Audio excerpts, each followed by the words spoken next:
Radhe Krishna channel से मैं उषा तिवारी आप सबको प्रणाम करती हूँ और सभी का मेरे चैनल में स्वागत है। दोस्तों, बहुत सी बहनें हमारी पूछती हैं या कहती हैं कि मैं अखंड दीप नहीं जला सकती हूँ।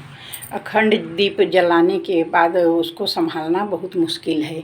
तो कोई मुश्किल नहीं होती है, अखंड दीप आप प्रज्वलित करें।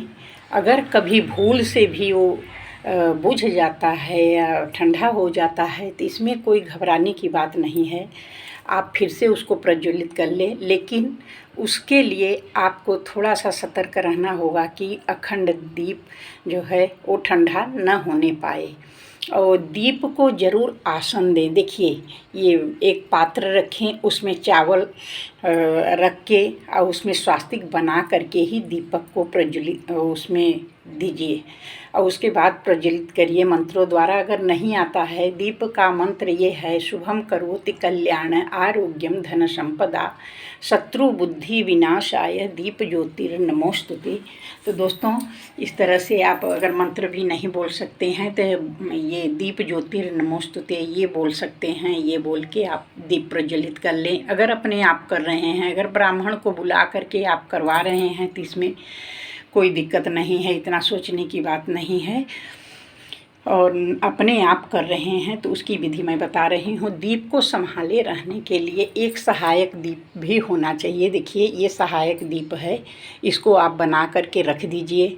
और जब भी दीप में घी छोड़ें या तेल का जलाए हैं तो तेल छोड़ें, या दीप में वो गोला गोला सा बन जाता है तो लौ अच्छा नहीं आता है, तो उसके लिए आप इसी में से दीपक जला करके इसको प्रज्वलित कर लीजिए। जो सहायक दीपक है उसको आप प्रज्वलित करके और फिर अपना दीपक सुधारें, उसमें घी तेल डालें और उसकी बत्ती ठीक करें।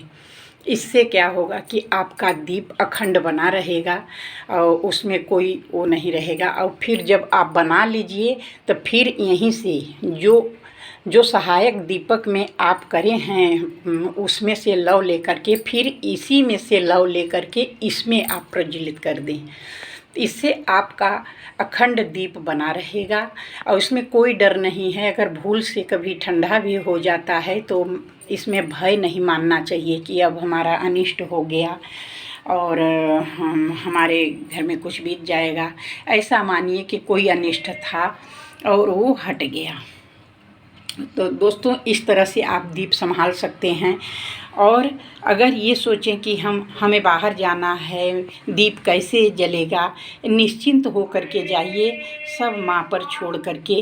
कभी कोई अनिष्ट नहीं होगा, कभी कोई भय नहीं होगा। आप माता रानी पर पूरा विश्वास रख के ही दीप जलाएं। दीप जलाना बहुत अच्छा होता है। और दीप भी अगर आप इस तरह की दीप जला रहे हैं तो ये सीधे लौ जा रही है। और दीप अगर आप दिए में जला रहे हैं, जैसे ऐसा दिया है, इस तरह का दिया है और इसका लौ पूरब की तरफ होना चाहिए, पूरब की तरफ ही होना चाहिए। और घी का अगर दिया आप जला रहे हैं तो माता रानी के दाहिने हाथ की तरफ रखें। और अगर तिल के तेल का दीपक जला रहे हैं तो माता रानी के बाएं तरफ आपको प्रज्वलित करना चाहिए।